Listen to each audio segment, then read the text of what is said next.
Hello दोस्तों, उम्मीद होंगे आप सभी अच्छे और स्वस्थ होंगे। आज हम पढ़ेंगे डिक्लाइन ऑफ द पोर्टुगीज़, जिसका by the 18th century the Portuguese in India lost their commercial influence.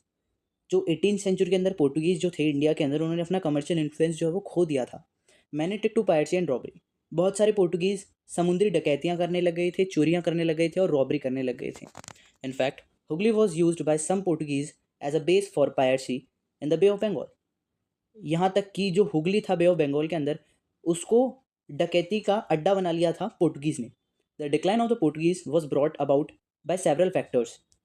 जो पोर्टुगीज़ की जो गिरावट थी वो बहुत सारे फैक्टर्स के अंदर हुई थी, जिसके अंदर पहला फैक्टर हम पढ़ेंगे, the local advantages gained by the Portuguese in India were reduced with the emergence of powerful dynasties in Egypt, Persia and North India and the rise of turbulent Marathas as their immediate neighbours. जो local advantage थे जो कि Portuguese को gain हो रहे थे लेकिन उन्हें नहीं लिए थे इंडिया के अंदर, वो उन्हें क्या करे, पावरफुल बना दिए।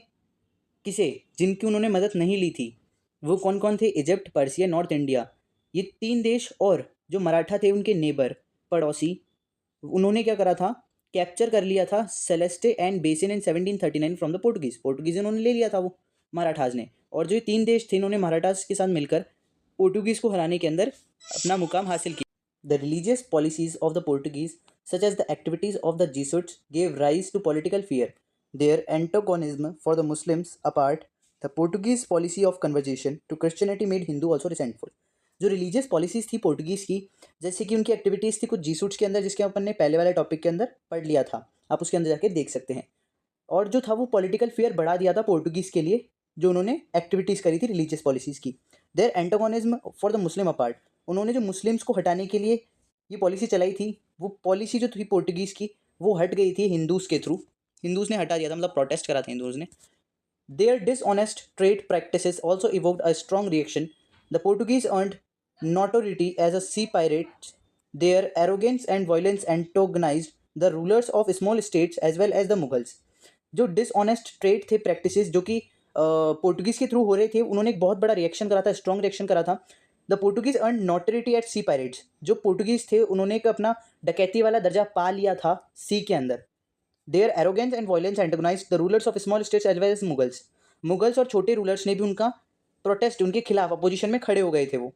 The discovery of Brazil diverted the colonising activities of Portugal to west. जो डिस्कवरी थी ब्राज़ील की वो डाइवर्ट कर दी थी उन्हें कॉलोनाइजिंग एक्टिविटीज़, यानी कि अपना देश बसाने के लिए उन्हें डाइवर्ट कर दिया गया था ब्राज़ील की तरफ, पोर्टुगल जो कि वेस्ट में थे।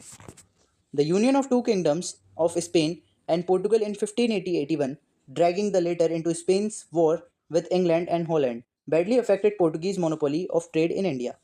जो यूनियन थे दो किंगडम के, स्पेन और पोर्टुगल, 1580 और 81 के अंदर ड्रैगिंग बाहर निकल के आए स्पेन की वॉर्स के अंदर, जो कि इंग्लैंड के साथ चल रही थी और हॉलैंड के साथ चल रही थी। वो बहुत ही गंदा असर करा था उन्होंने पोर्टुगीज़ की मोनोपोली पर, जो कि ट्रेड कर रहे थे इंडिया के ऊपर या फिर इंडिया से ट्रेड कर रहे थे। The knowledge of sea route to India held by the Portuguese could not remain a secret for ever. जो नॉलेज थी सी रूट की इंडिया तक की, पोर्टुगीज़ की वो सीक्रेट नहीं रह पाई वो बात। Soon enough the Dutch and the English who were learning the skills of ocean navigation. जो डच और इंग्लिश पीपल्स थे उन्होंने भी ओशियन नेविगेशन की स्किल्स ले ली थी, यानी कि समुद्री रास्तों को खोजने की स्किल्स उन्होंने ले ली थी। As learn of it as new trading communities for Europe arrived in India. जो न्यू कम्युनिटीज़ थी ट्रेडिंग की यूरोप से, वो इंडिया आई। A fire rivalry arose among them, उनके अंदर भी बहुत ज़्यादा लड़ाई हुई।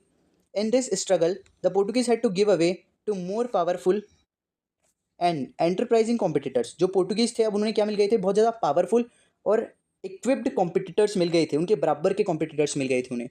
The Dutch and the English had greater resources and more compulsions to expand overseas and they overcame the Portuguese resistance. मैंने अभी आपको क्या बताया था कि उनके पास इक्विप्ड थे वो, बहुत ज़्यादा पोर्टुगीज से ज़्यादा थे इक्विप्ड। तो जो डच और इंग्लिश पीपल्स थे उनके पास ज़्यादा रिसोर्सेज थे, कंपल्शंस थे, जो कि वो ओवरसीज यानी कि सीज के अंदर आराम से बिता सकते थे, यानी कि अपना एक महीना वो अपना चला सकते थे। The Portuguese lost most of their territories in India. Goa, which remained with the Portuguese, had lost its importance as a port after the fall of Vijayanagara Empire. The spice trade came under the control of Dutch and Goa was suppressed by Brazil as the economic center of overseas empire of Portugal.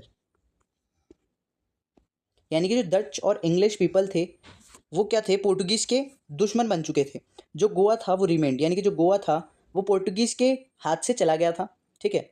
Vijayanagara empire उसने equipped कर लिया था, यानी कि ले लिया था किसको, गोवा को पोर्टुगीज़ से। The spice trade came under the control of Dutch. जो स्पाइस का मसालों का जो कंट्रोल था, मसालों के ट्रेड का, वो डच के अंदर आ गया, डच लोगों के अंडर के अंदर आ गया था। The Goa was suppressed by Brazil. Goa जो है वो ब्राज़ील ने ले लिया था। As the economic centre of the overseas empire of Portugal. जो पोर्टुगल का एम्पायर था वो बिल्कुल खत्म हो चुका था इंडिया के अंदर। इन 1683 after 2 naval assaults the Marathas invaded Goa. 1683 के अंदर 2 नेवल असॉल्ट्स के अंदर मराठा जो थे उन्होंने गोवा ले लिया था। 2 नेवल यानी कि 2 लड़ाइयाँ लड़ने के बाद मराठा ने गोवा हासिल कर लिया था। धन्यवाद दोस्तों।